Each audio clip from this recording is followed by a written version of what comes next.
we are live. Welcome, everyone, to the Connected for Real podcast. I am Rebbetzin Bat-Chen Grossman. I'm a marriage coach for women in business. And what that means is that I am in love with the intersection between your marriage and your business and how you can come alive and start to shine and do your purpose and be in your mission and still keep your top priorities, your husband, your children, your life in alignment and make them work together so that you can actually have a life. That is who I am. And today with me is Michelle, and we're going to be talking about freedom and you. And who better person to have on my podcast to talk about freedom than Michelle, because she brings all of the traveling and the tourism and photography and mindfulness and just being able to be free in any situation that you are. And I love that. And that's why we are talking about this today. So we're going to start with Michelle introducing herself, and then we'll get right into it. Michelle, introduce yourself. Hey everyone, I'm Michelle Baruch, and I live in Jerusalem. And I've been working in the travel business here since 2009, so about 15 years. I'm a certified private Israeli tour guide. I write itineraries for people coming to Israel. I'm also a tour leader, so I can lead groups to people traveling outside of Israel. I'm married to an Italian gentleman, and we have been to Italy maybe 50 times. So people going to Italy, often my friends, and they come to me and I help them plan a trip to Italy.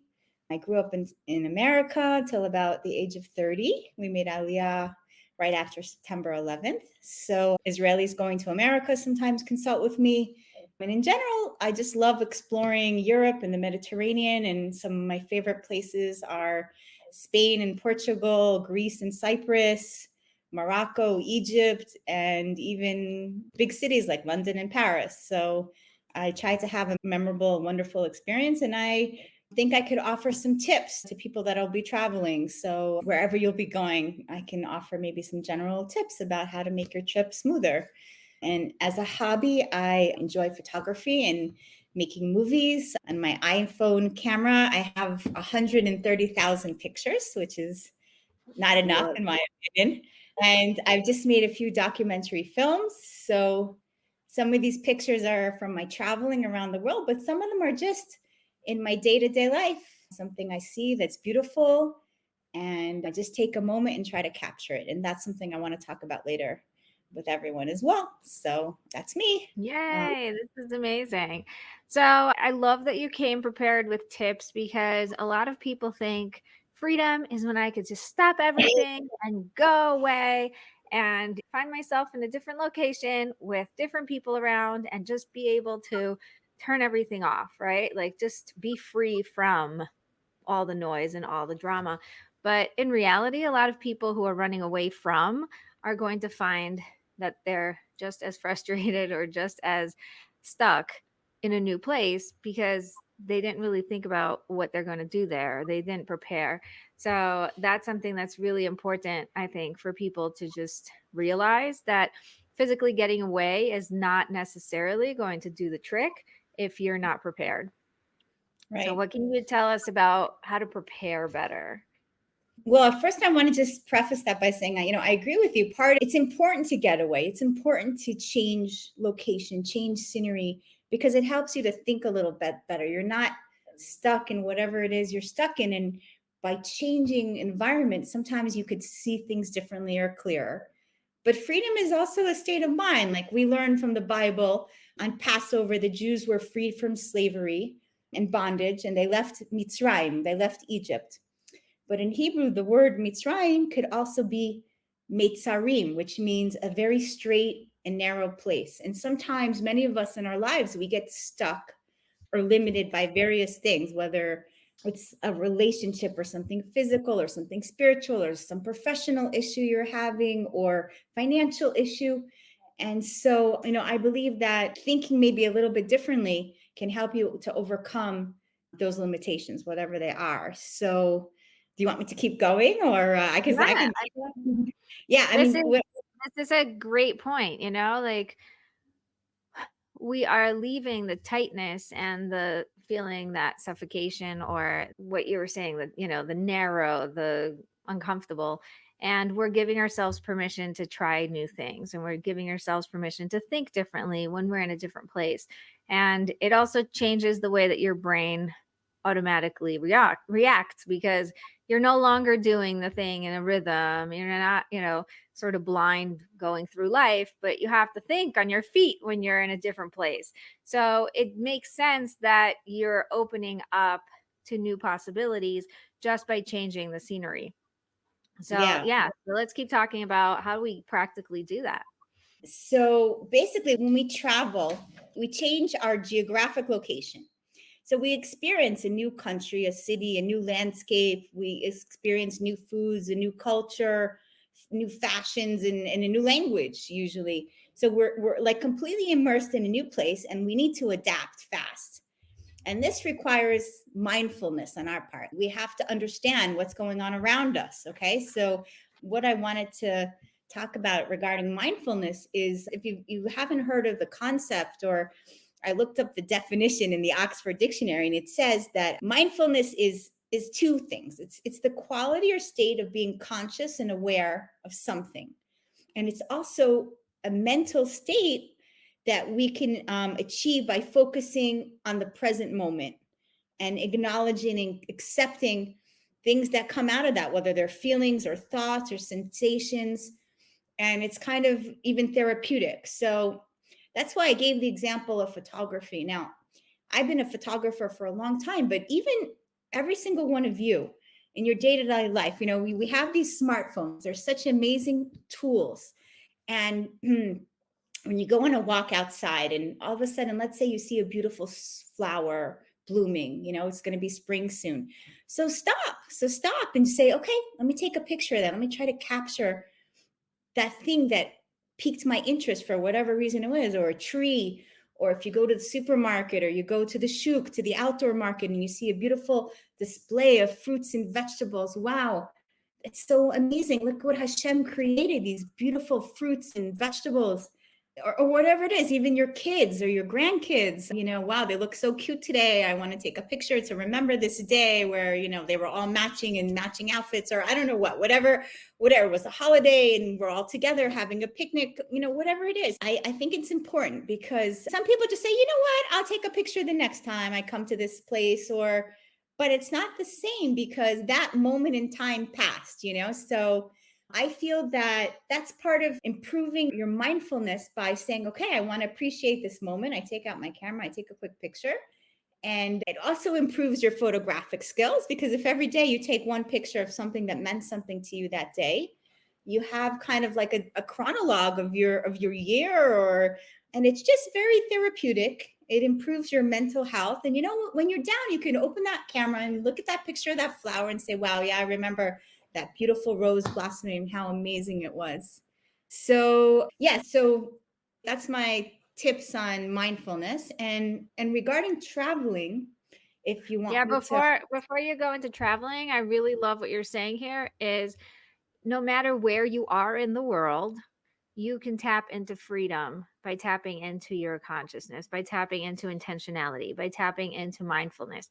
You can be right here, right now, anywhere, right? And when you're able to be in that present moment and just experience whatever you're experiencing, so you're more aware of, hey, that flower made me happy, or the weather is really beautiful, or whatever is happening. Like, isn't that exciting, right? So being able to sit with that and just let it wash over you and let yourself capture it so that you can almost absorb that moment. And you could be traveling and seeing something beautiful that you've never seen before, or you could be in your own backyard and have the same experience. So the freedom is not location based. The freedom is really internal. It's from within. It's your ability to get out of the automatic noise, drama, let's just get through the day, to just getting present and finding something, whatever that thing is, that makes you feel a little differently. Exactly. It's just awareness of your surroundings, or something small that just made you happy, whatever it was, Yeah, I you love know. it. So let's get into the travel tips now. Okay, I'm ready. Okay. So part of what I believe makes a trip successful is a little bit of preparation. There's some people that go crazy, But a little bit of preparation, in my opinion, could go a very long way, especially if you're going with a big family and, there's a lot of like different factors. If you're going by yourself or just you and another person, a friend or your spouse, it's a little different. But when you're going with a large group, like in your case, eight, 6 kids, 8 kids, visit Baruch Hashem. So you got a lot of factors over there.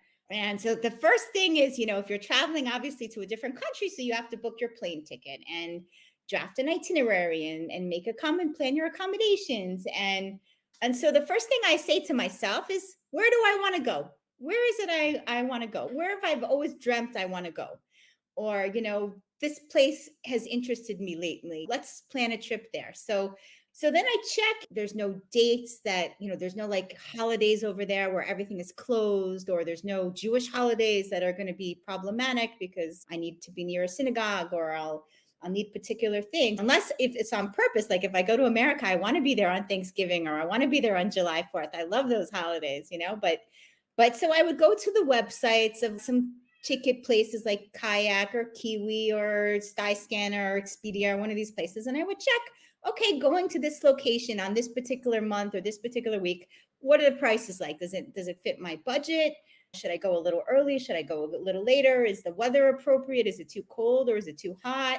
And then me personally, being a religious Jew, the second question I ask myself, which is usually not what most people would ask themselves, but I say, where do I want to be that Shabbat?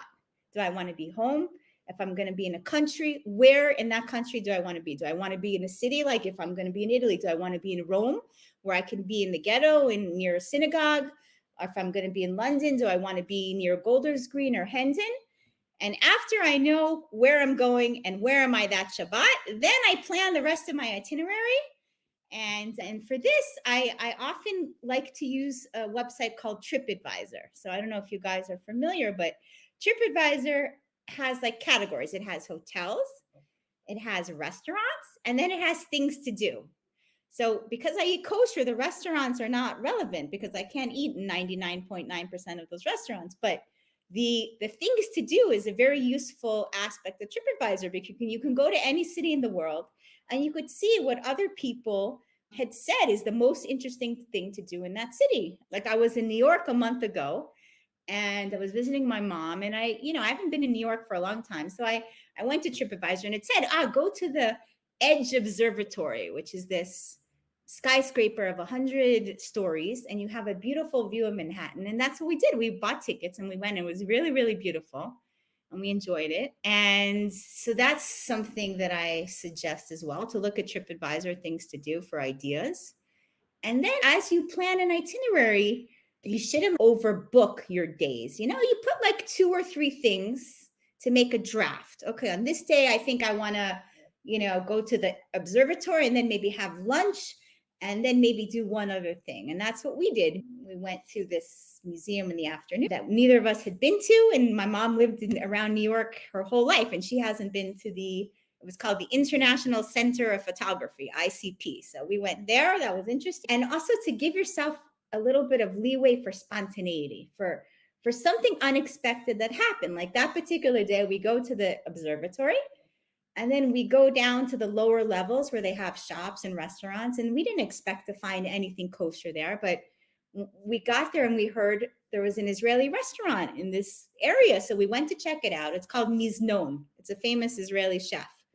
And when we walked in, we looked at the menu and they had all sorts of stuff that didn't look particularly kosher, like octopus and this and that. So I asked the lady, I said, do you have any kosher branches of this restaurant? She goes, as a matter of fact, today is the opening day of our Miznon restaurant in Times Square. So what did we do? We weren't planning this. We jumped in a taxi, went over to Times Square spontaneously so that we could be at the opening day of this restaurant, because I'm sure it's going to get a lot of traction in New York City because he's a famous chef. So, we gave ourselves the flexibility and the time to go with the flow wherever we are. And so that's something I recommend as well. Yeah. Oh, I love it. By the way, so you mentioned me traveling with all my kids. It doesn't happen often. This may surprise you, but traveling with children, my husband calls it child abuse. It's really no fun for the kids to be on a plane for 12 hours. and definitely not when we have to switch planes in the middle and have to wait and whatever. But we've done it before, and we usually do it for big events like weddings or something important that we have to go for, right? And And plus the expenses, for 8 tickets, it's a lot. It's a big expense. I mean. yeah, yeah, if you have a wedding or something that makes it worth it, then it's worth it. But thank God, we got to go twice recently. Once before COVID, like we came back 4 days before they closed down the country. Wow. That was a real miracle. And then the other time we went last year for a wedding, which was really beautiful. And one of the things that I do, like you're saying, don't overbook. Definitely don't overbook when you're with children because that's Right, just going right. to be a big disaster. And what we did, as I actually was thinking, what is my intention? Like, how can we have fun and get to see a lot of different places, but all in the same theme? So we ended up getting a museum pass for Wow, nice. all the science museums all over America. And that way we were basically looking through the list of which museums are the closest. And every time we went and hit a different museum. And some of them were completely free with this membership. Some of them were only free for the first 4 people or for the first 6 people, whatever it was. But it was so much fun because we actually had a theme to the whole time we were there, which was like over 3 weeks. Every time we went to a different museum, we checked it out. We played with different things and we compared them, like which one was more fun. They both had this building area, which one was more exciting, and things like that. It was just very fun to go with the flow and pack up lunch and just end up somewhere, right? So we had a plan, but it wasn't solidified. It was more like very flowy. So I found that to be really, really exciting and interesting. And by the way, if you end up doing this, if any of you are listening, make sure you get your membership from the country where you're coming from, because then you can get to a lot of places near where you are. But if we would have gotten it in New York, then you have to go only to the places that are far away. So, think this through, think ahead. But it was definitely worth. What's the name of this Cartiz thing? What's the name of this? So basically, a lot of the science museums are part of this chain of science museums. And in any of them, if you have a membership for the year for the whole family, you will get to use that membership in any other place as long as it's not in the same city. So, for example, here in Israel, if I have one for Jerusalem, I don't think I can use it for Haifa. But if I had one from New York, I'd be able to use one in Jerusalem and in Haifa and in a couple other I didn't places. know that. Right? That's amazing. So you have to make sure that your membership comes from farther than where you are going to be staying. So we got ours from Jerusalem. I went and I paid, the full price for the whole family. And I was like, oh my gosh, this is so expensive. And it ended up being so not expensive because when you divide it by how many times we went to some of these places, Yeah. you're like, whoa. We went to the But Museum of Natural History in New York and the one in yeah, DC and the Smithsonian. yeah, Yeah. we went. So we didn't go to DC. We went to the one in New York, and we went to the one in New Jersey, and we went to the one in Queens and the one in Brooklyn. And we just basically science museum hopped. And then some of them were really fun. Like the one in New Jersey, we also got to go up to the roof and see the whole skyline. New York, And yeah, Liberty, right? The yeah, Liberty Science Museum. yeah, so that was really fun. Like that's in my opinion, that's the best way to travel with kids is come prepared, but don't come structured, because it's crazy. Sometimes we ended up there in the winter and then it was freezing, it snowed, whatever it was. Like there's sometimes where you just can't do anything. But when you can do things, then you just get in the car and go places. So Yeah, that's what when we I did. went a month ago, it snowed my last day, so I almost didn't make it to the airport back. But I went to this new mall that's called the American Dream Mall. Have you heard of it? It's like in Paramus or Secaucus or something. It's so big that they have like a ski slope and a water park and Legoland and an aquarium and an ice rink and like every possible thing you want. So, and they have a kosher food court, which is nice. So the whole place That's was full of roomies coming from Brooklyn and New York and wherever because they have what to eat there. So they could spend, half a day or a day. And do an Right. attraction, walk around and look at overpriced stuff. But um, You have to think creatively. We a lot of times split up the olders and the youngers, right?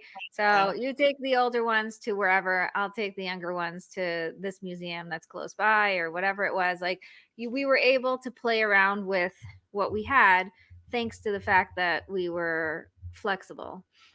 And yeah, there was, there were big destinations that we wanted to hit.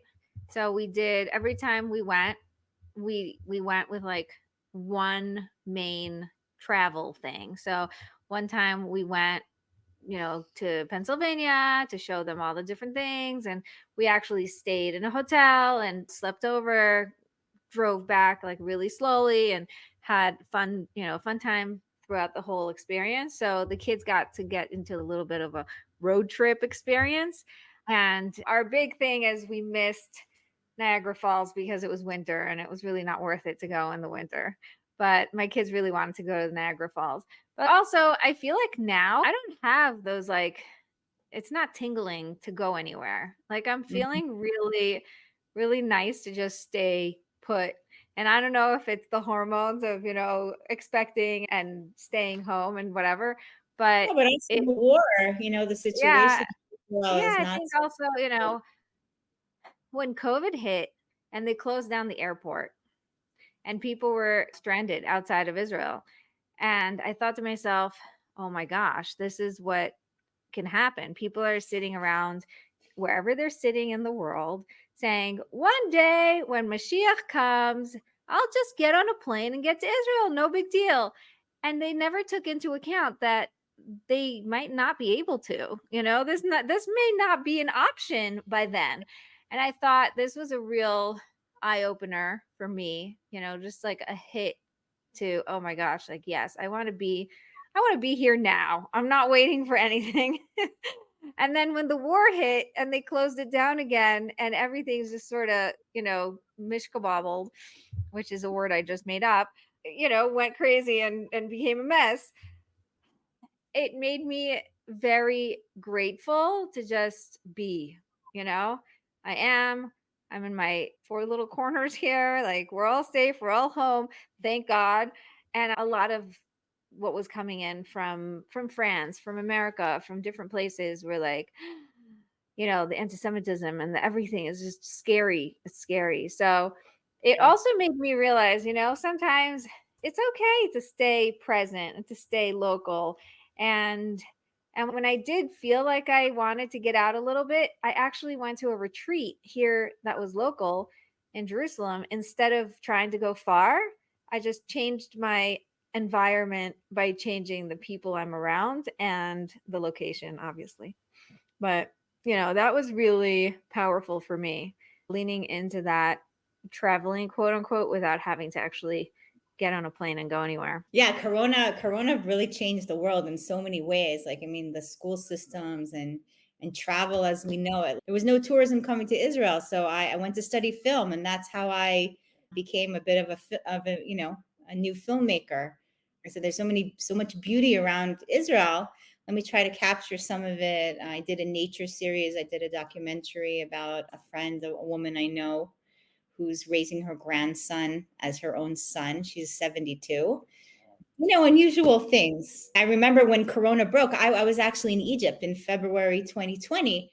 And at night after traveling, we would go to our hotel room and we would turn on CNN and they would be talking about this virus in China. I'm like, Ma, who cares about a virus in China? Shut that TV off. I'm enjoying Egypt right now. I don't want to hear about China, but who knew that virus in China was going to, spread around the world and change everything, change everything Yeah. basically. So yeah, so when you're about to travel, you have to look inside, you have to look panini, and you have to draft an itinerary. Once you know where you're going and once you know where you're spending Shabbat if you're religious, so then you have to draft an itinerary. So you have to say, okay, what do I want to do? Do I want to do museums like you did? Do I want to do science museums?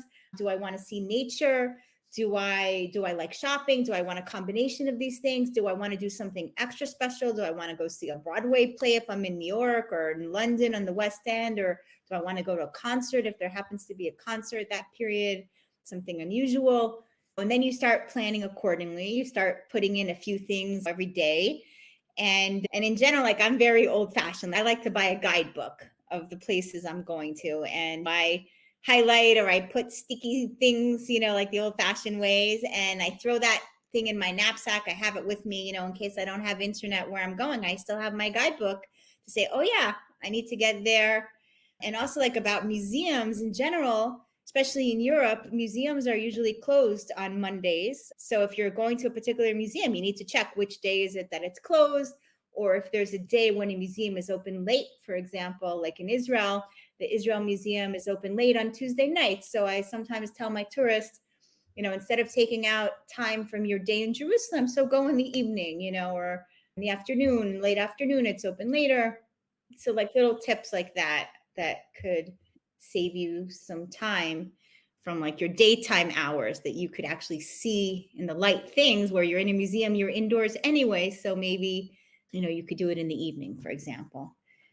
Yeah, I love that you're taking into account daytime hours, the sun, your ability to walk around, the weather. If it starts to rain on you, then shift gears and go indoors, you don't have to be outside.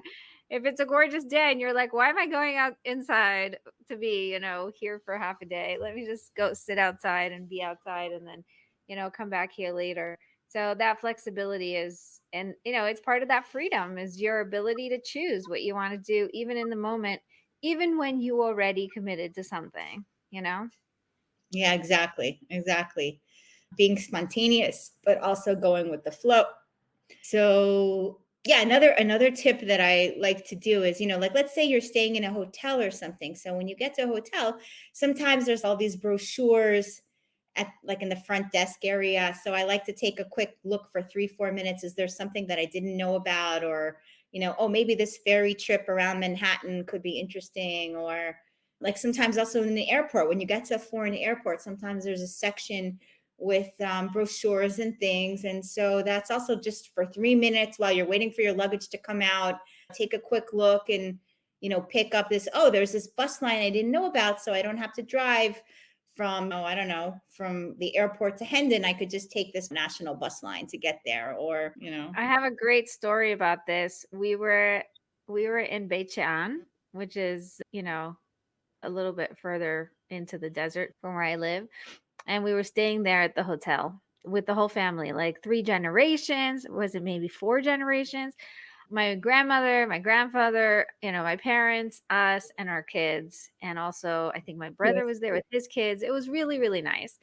And my mother was doing exactly that. She went to the front desk and she's just looking around to all the different flyers. And she finds these flyers for little workshops, you know, these different things that you can do for a couple hours and pay per person. And that day happened to be a rainy day. And we were like, oh, what are we going to do? Just stay indoors all day and waste the day, whatever. No. So she called up each one of these workshops and found out how much they cost per head and told them how many people we are and found out information about it. We ended up going to the most amazing workshop. This woman's house or workshop area, whatever, she actually had a workshop where you make your own basket, like you weave a basket. And everybody weaved a basket, and everybody's basket came out different colors, different shape, different, and we all got the same materials. That was the craziest thing. And it was so fun to spend time. It's raining outside buckets, right? We're hearing the rain on the roof of this workshop, and we're inside and we're warm and we're having a good time and we're actually doing something, right? You're And bonding as a family, and you're bonding as yeah, a family, and and. you would never know. You would never know about this workshop if not for that front desk flyer, because it's not written anywhere. It's not online. It's not anywhere. It's this random person who's running a workshop and decided to put her flyer in the front desk. And nothing is random in the world, right? God is running the world. But it was just so fun to be able to do something bonding and artistic and creative, and everybody had their own experience within that experience. And then because it was raining and we had nowhere to go, she let us go outside to her porch that was covered and eat our lunch outside, the food we brought. So we ended Yeah. up having a picnic right outside, watching the rain, right? We're watching the rain. We're halfway, like we're outdoors, but we're not actually outdoors. It was perfect. We got to eat, and then we got to take pictures. We started taking pictures with all her flowers because she had such beautiful garden. And so we have the most amazing memory from just that one day. And the whole thing started with just looking around, just walking around, looking around, being willing to be open to new ideas that aren't written in stone, you know? Of course, if you're in Beit Shean, you should go to this, that, the other, but Right, nobody the ever tells you. amphitheater, and Yeah, uh, there are the things you should do, and then there's the things that you didn't know about that are really fascinating and a lot of fun.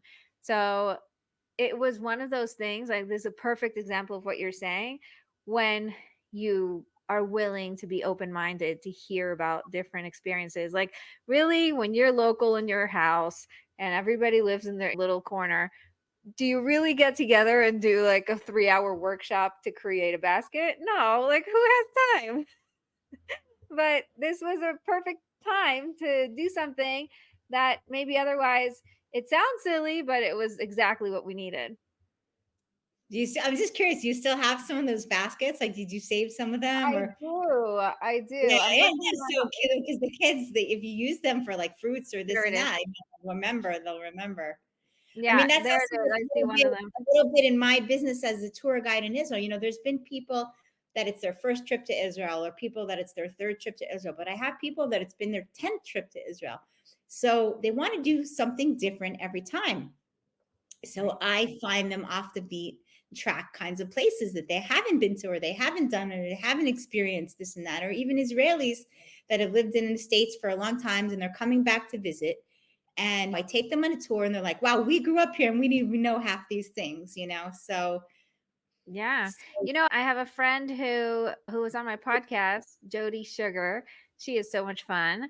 And she's a photographer and she also has a workshop for, really I think she uses collaging and the meaning of your name and all sorts of different really fun things, an entire experience based on the photography that she brings to the table and also your own experience, and then people cut and paste and have a really good time, and on top of that the meaning of your name, and just everybody comes out with some really fun creations. And this is again, like if you're already in spots, if you're already getting all these different experiences, sometimes a workshop like that could really make a difference. yeah, So I'm gonna look her up. I'm gonna totally look her up. yeah, Um, she's really fun. yeah, so just to recap, like some of the main points when you're planning a trip is, obviously to book your flight and, check the prices and the dates, that there's nothing like no major holiday, everything is closed for 3 days, Christmas or New Year's or whatever it is. Where are you going to spend Shabbat? Draft an itinerary, get some ideas from TripAdvisor, things to do, or buy a guidebook or both. Then, based on your itinerary, you can book your accommodations or your Airbnb, depending on where you are in the country that you're going to on those particular days, those particular nights.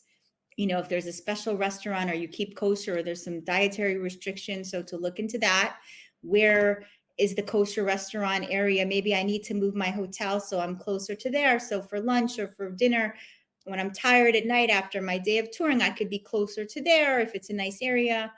That's a consideration. And again, for that extra special thing that, sometimes it's not possible, but sometimes there's something that you really, really wanted to do. And so you make sure that you have that day or half a day where you can do that extra special thing, whatever it is that you feel that you really need to do or want to do, and try to do it. Just Yeah. don't give up or say, oh, the next time. No, it's for you. It's for your neshama, which is your soul. You're And for some reason, your soul is telling you, I need to do this. Like when I went to Egypt, we did a tour on the Nile, a boat tour. We went to the pyramids, and I needed to do that. I was in Egypt. I needed to see those things, and they were truly amazing. So I highly recommend those things once in your life. And yeah. obviously, budget is a factor as well, in all your travel, to get a ticket or hotels within your budget. And nowadays with these websites, you can check hotels.com, booking.com, and you can see people have given their opinions. So you, based on other people's opinions, not like once before where you were picking out of a guidebook something random. I hope it's nice. No, now everything is online at your fingertips.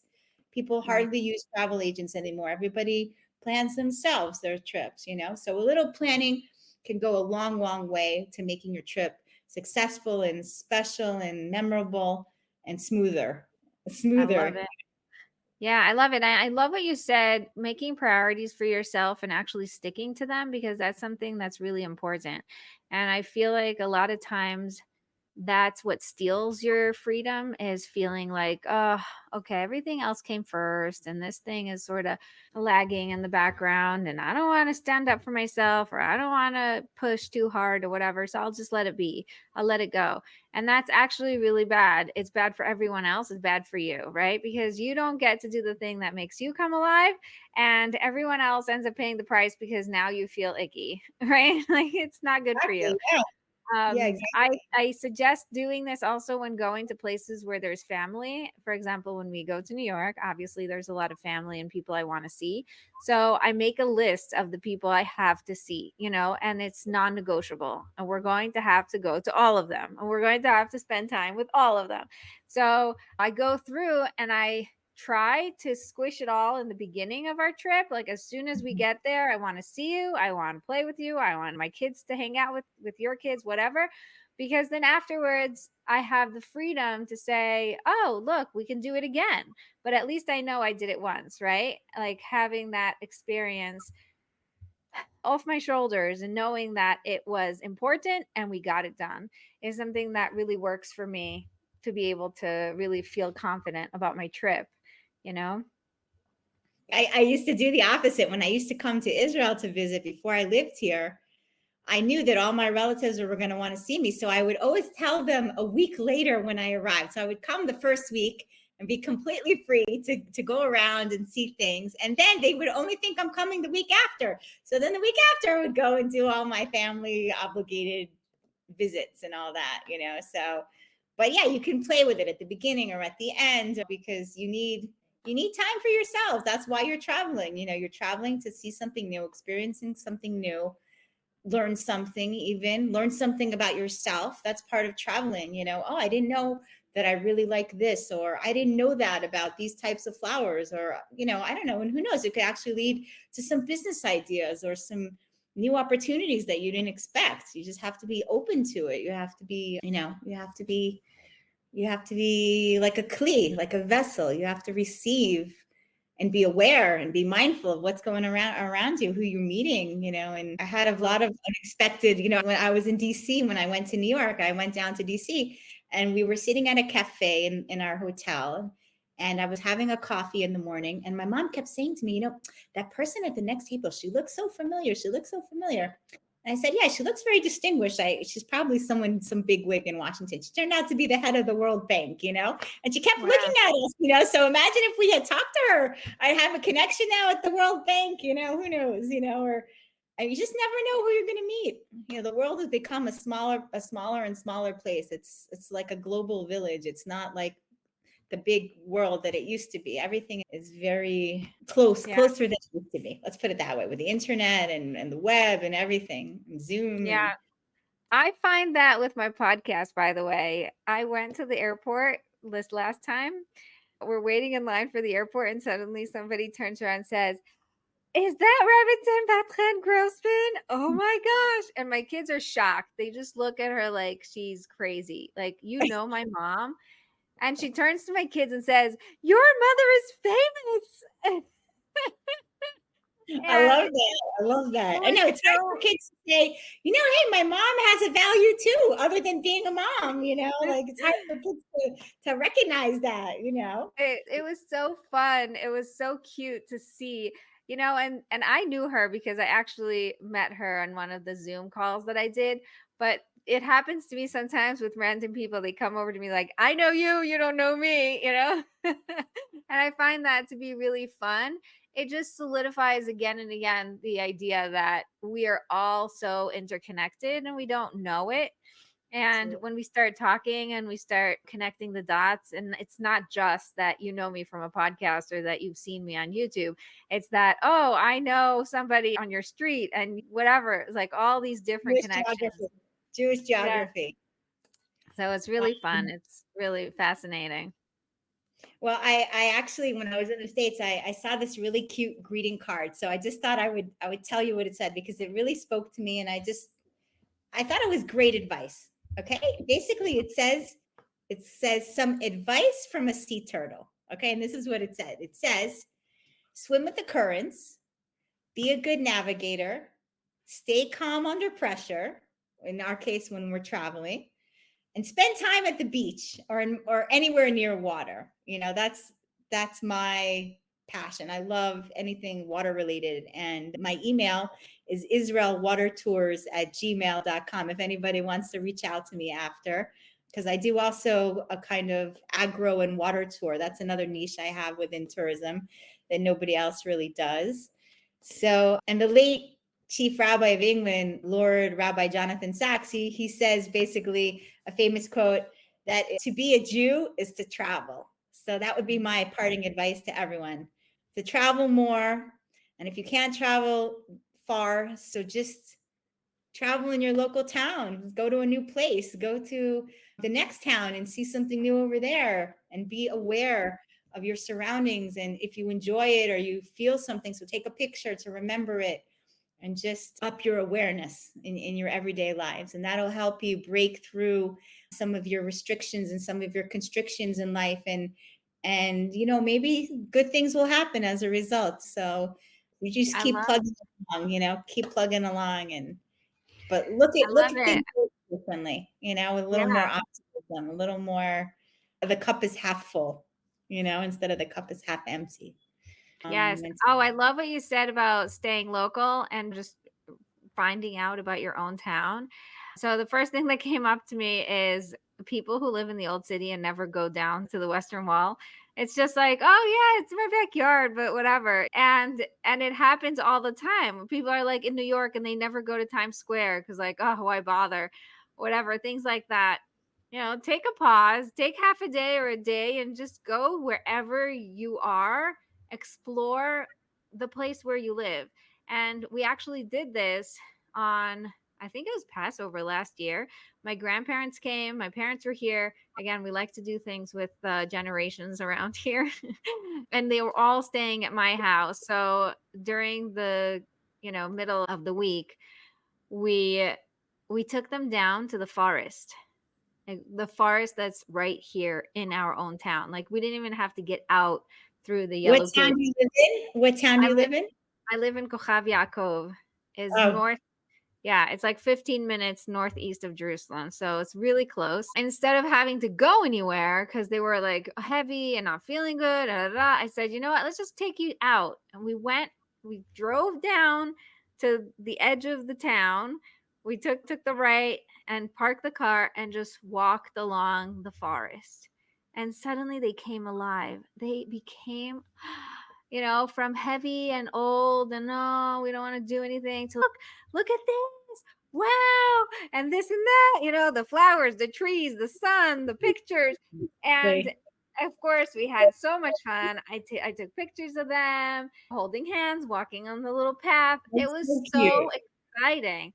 And it's right under your nose. But when do you get a chance to actually go there? Never, because we're so busy. So really it's that ability to explore where you already are that gives you power to, find that travel within your own town. Yeah, we live in Givat Zev. So here, I love to drive 5 minutes to Kever Shmuel Navi, the fortress of the prophet Samuel, where his gravesite is, and there's a Crusader fortress and a minaret and a national park and picnic tables, and there's a spring, and I even I've did a been there. I And did a his photography. mother is there too. Hannah is there too. It's really beautiful. Yeah, yeah. The views, it's like the second highest point in Jerusalem, and you could see the whole city from the Mount of Olives. You can see even Ramallah from the other side, So It's just stunning. So I take Yeah. people there all the time. And it's not one of the main tourist sites that people go to, but they really love it and really appreciate it. And so, Yeah. yeah, so just appreciate your local, some of the local things, even if you've seen them, maybe go back again and take a fresh look at it. And now Yeah. after Corona, now we're in the middle of a war, maybe it'll speak to you differently this time, So, I love it. so I love it. Thank you so much for being with us. Thank you for being my guest on this podcast. please feel free to look me up or send me an email. I was going to ask you, how can people get to work with you? Yeah, you can send an email to my email, israelwatertours@gmail.com. And I have a few websites. I have my old website, apricot-tours.com for general tours of Israel. And for the agro tours, it's israelwatertours.com. And I have a WhatsApp. I use WhatsApp. That's the best. The best way to reach me is WhatsApp. So I could put my number in the chat, or maybe you could put it, or I could Yeah, we'll just, we'll put yeah. it down in the show notes and you guys can be in touch. This is Yes. amazing. Yeah, please. Anybody coming to Israel, if you want to email me a month before or 2 months before, and I'll help you plan an itinerary or suggest accommodations.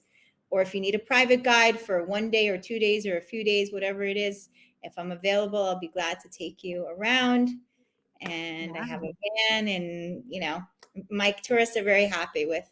They keep coming back. So, Thank um, God. Thank God. This is amazing.